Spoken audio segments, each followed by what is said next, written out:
Buenas, vamos a comenzar con esta actividad de desarrollo profesional médico continuo sobre complicaciones vinculadas a la infección por COVID-19, complicaciones vinculadas a la infección en particular de casos graves, pero también de casos leves o incluso pausisintomáticos vinculados a la epidemia de COVID-19. Las perspectivas tienen que ver con las secuelas que puede dejar esta infección. Y bueno, vamos a pasar entonces a ver las repercusiones y el impacto que puede tener el COVID-19 en un mediano plazo si hablamos de secuelas y de discapacidad asociadas al COVID-19 y particularmente a los cuadros de SARS-CoV-2. Como ustedes saben, los cuadros generalmente son respiratorios, o puede haber cuadros digestivos y demás de la infección por COVID-19 a nivel sistémico. Se trata de otra cara de la infección. Mucho se habla de los fallecidos, mucho se habla de los cuadros respiratorios agudos graves,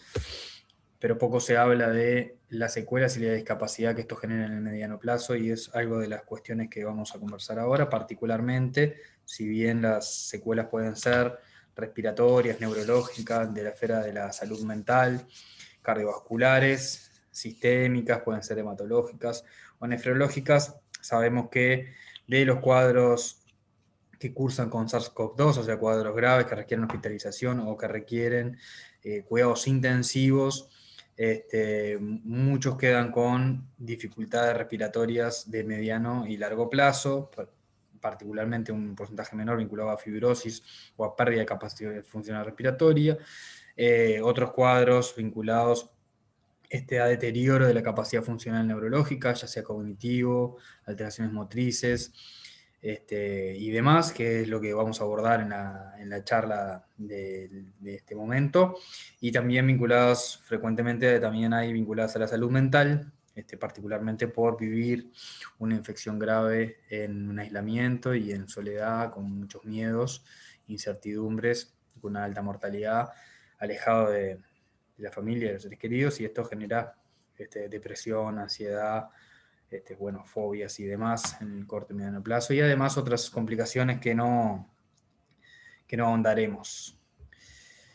Vinculados a las secuelas neurológicas, podemos diferenciarlas en secuelas neurológicas leves y secuelas neurológicas severas.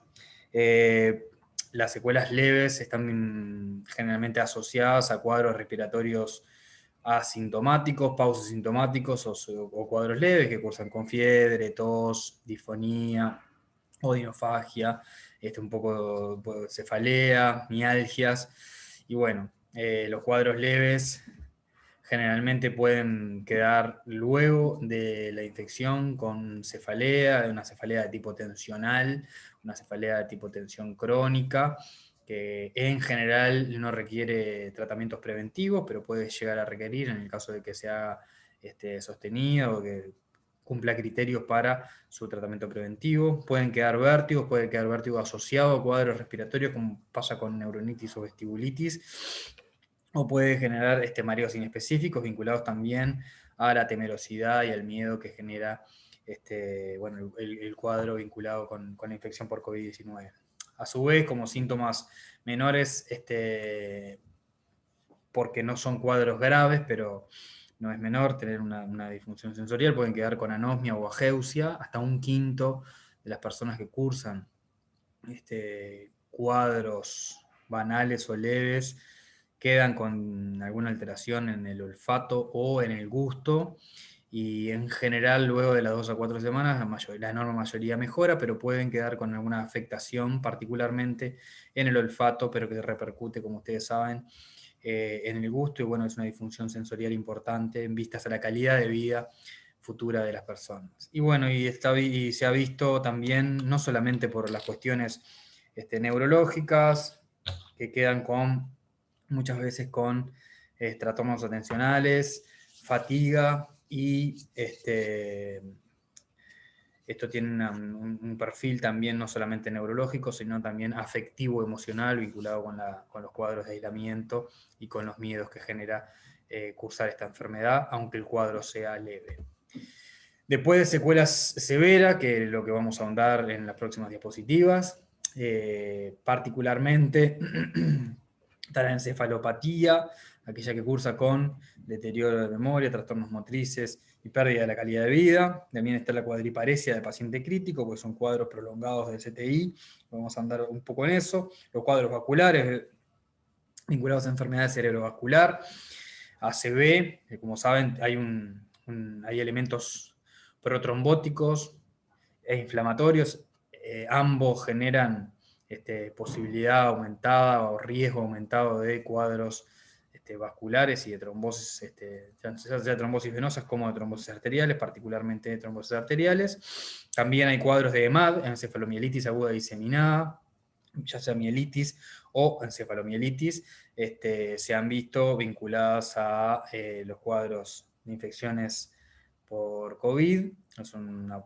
enfermedad inmunomediada, así como las polirradiculoneuropatías agudas, Guillain-Barré variantes, que no se han visto con un mayor índice de frecuencia que con otras infecciones respiratorias, como se podría asociar al principio. Miopatías también, ataxia cerebelosa y crisis epilépticas sostenidas, no sintomáticas, que luego van a generar una epilepsia enfermedad, pero esto es básicamente muy poco frecuente. Particularmente frecuentes son la encefalopatía, la cuadriparesia del paciente crítico y los ataques cerebrovasculares, también dentro de los cuadros inmunomediados, la EMAD y los Guillain-Barré, pero en una frecuencia no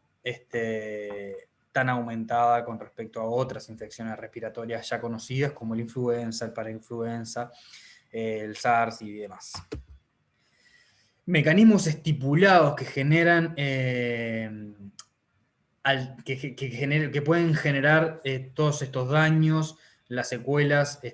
severas que van a generar pérdida de la calidad de vida posteriori de las personas, mecanismos estipulados de tipo de la tormenta inflamatoria que sucede entre el día 5 y el día 10 de la infección por coronavirus.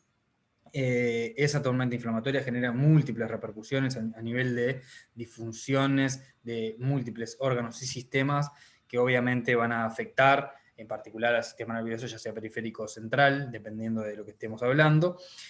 asociada a los elementos inflamatorios de respuesta inflamatoria sistémica, asociados a una hipoxia sostenida por el cuadro generalmente grave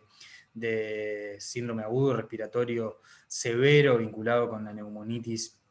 y los cuadros de COVID-19, asociado a factores protrombóticos, también que tienen que ver con el inflamatorio, pero factores vasculares, trombóticos,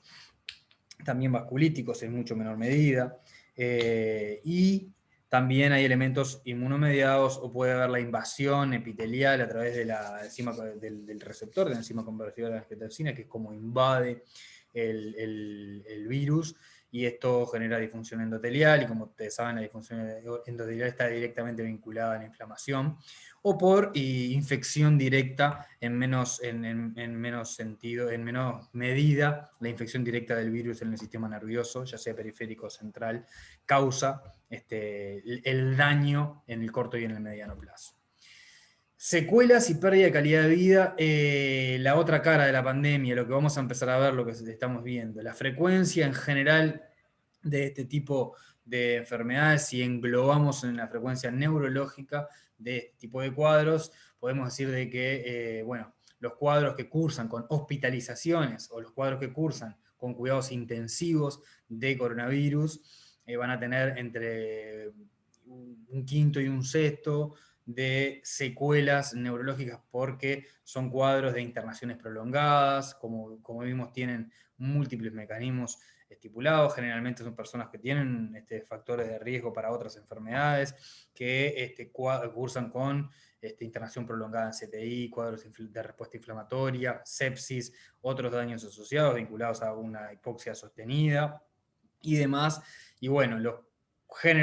como decíamos, los más frecuentes son la cefalopatía, la cuadriparesia del paciente crítico, los ataques vasculares y aquellas enfermedades inflamatorias. Esto va a dar una repercusión en el mediano plazo con pérdida de la calidad de vida posterior, y es una cara oculta de esta pandemia que lamentablemente la estamos empezando a ver, más allá de la alta mortalidad y de la alta transmisibilidad comunitaria que hoy en día estamos viendo.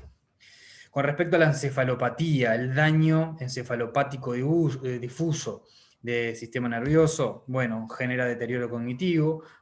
pérdida de capacidades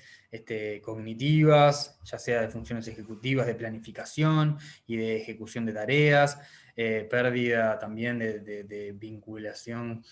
con el ambiente, trastornos amnésicos, trastornos atencionales, y bueno, hay elementos afectivo-emocionales vinculados a el curso de una enfermedad grave en el CTI de forma en soledad y con mucho miedo.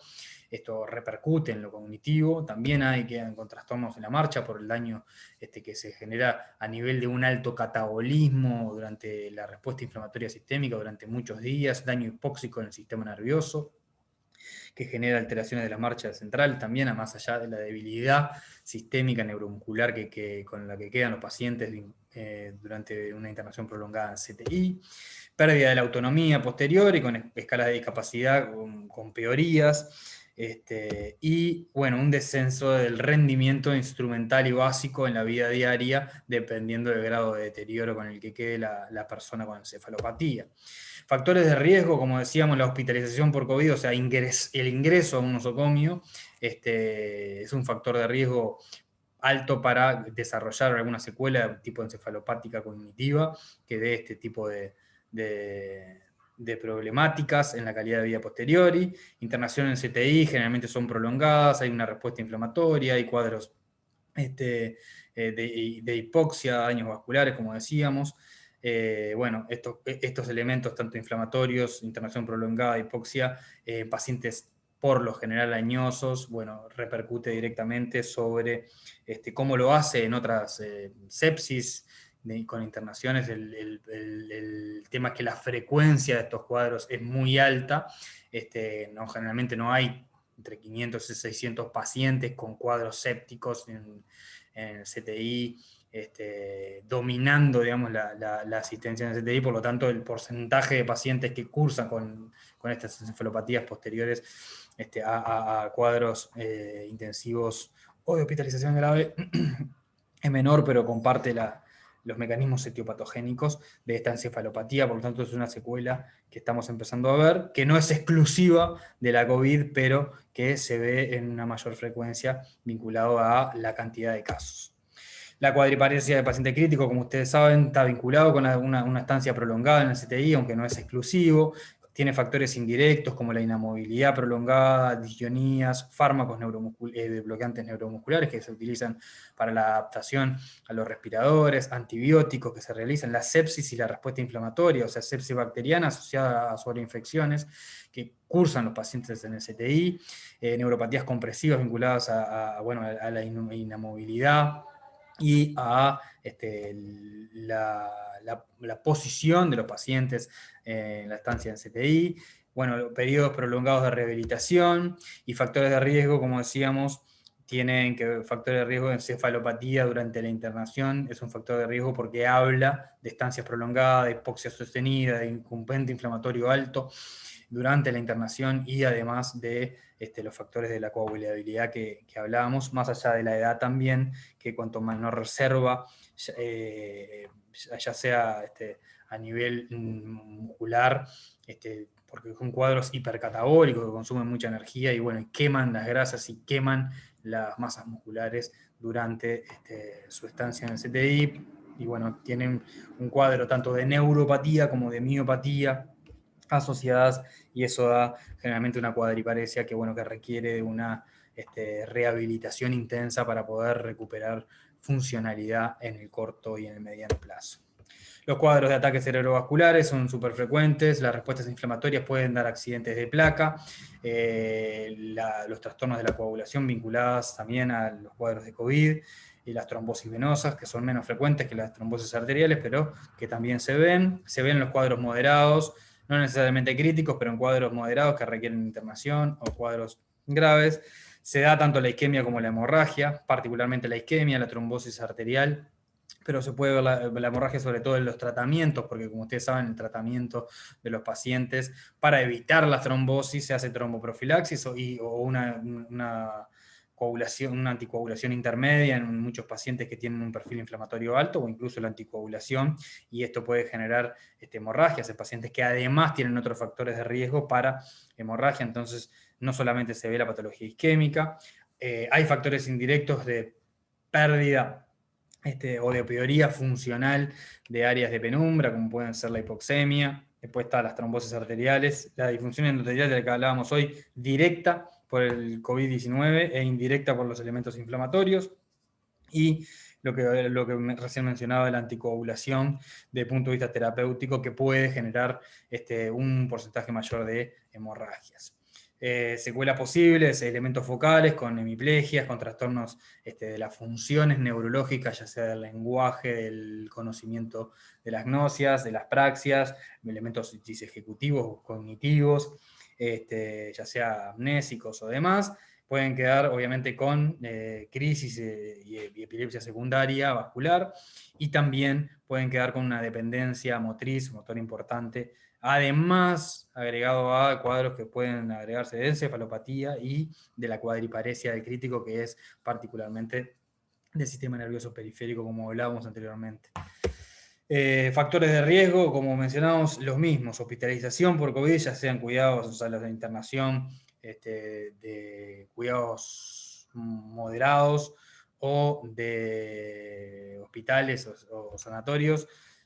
o cuadros de internación en CTI que comparten los mismos factores de riesgo: hipoxia, internación prolongada y respuesta inflamatoria alta durante la internación. La encefalopatía también es un cuadro que puede ser un factor de riesgo para el desarrollo de ataques cerebrovasculares, y obviamente los factores de riesgo cardiovasculares propiamente dicho, dentro de los que se encuentra la edad.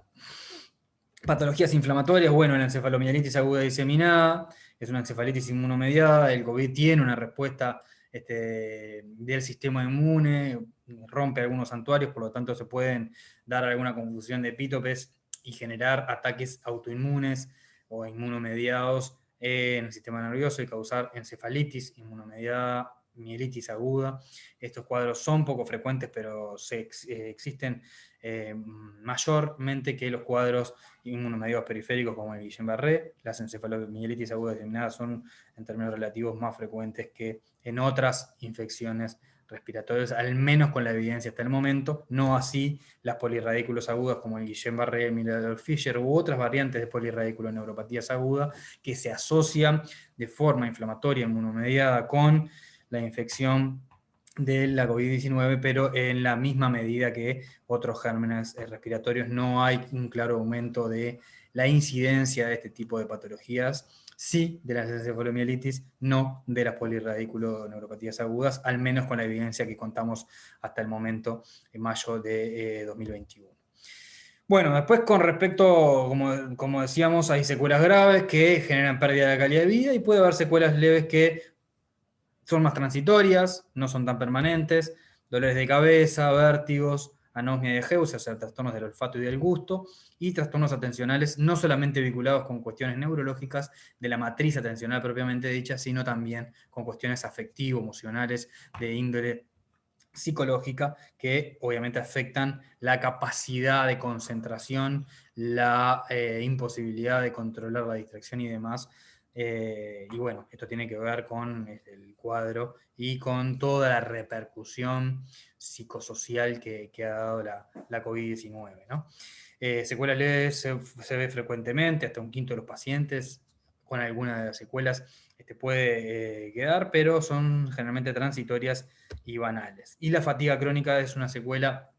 también no solamente vinculada a cuestiones neurológicas, sino también a cuestiones de índole psicosocial. Y se ha visto en una incidencia bastante alta la fatiga crónica, y hay que tratarla, pero generalmente son cuadros como decíamos, transitorios, no así lo de las secuelas graves que hablamos anteriormente.